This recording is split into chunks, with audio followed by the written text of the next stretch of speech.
Menu আমাদের template মেশিনে টিমিং ঠিক করার প্রোগ্রাম। ইউজার প্যারামিটার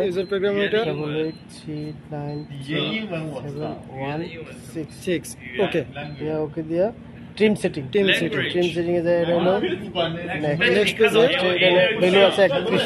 আমার রাউন্ড ঠিক আছে। আমি যে মুভ করে চেক করবো যেভাবে, এটা 15 হলো স্ট্যান্ডার্ড ওকে। এই যে অটোমেটিক মুভ হইছে, অটোমেটিক মুভ হয়েছে, গ্যাপ হ্যাঁ আছে, কটটুক গ্যাপ আছে, হ্যাঁ। এই গ্যাপটা এখন আচ্ছা। পুরো মিলিয়ে দিতে এরপরে হলো নিলাম লাগবে না, এরপর হলো 0 0 লাস্ট পজিশন। Last position. আচ্ছা, এখন আমি পুরো মাইরা দেখবো আমার এই নাইফের এই ইয়েটা, হ্যাঁ ফিক্স নাইফের কোন পজিশনে থাকবো। সেক্ষেত্রে হ্যাঁ 32 না 32 এর নিচেরটা যত যাবে ঠিক আছে। বা বেরিয়ে গেছে। আমি এখানে যদি 38 দিলাম, হ্যাঁ এবার ওভার হয়ে যাবে, এই যে over হয়ে অনেক গেছে। ওভার হয়ে গেছে। আমার এখন এখানে যে ভ্যালুটা থাকবে এখানে সেই ভ্যালুটা সেট করে দিতে হবে। 31 ওকে।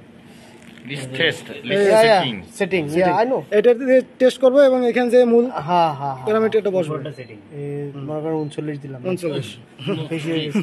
Two big. জিরো এখন হলো 31 আমার পজিশন। পজিশন। এখানে okay return Oh, return need a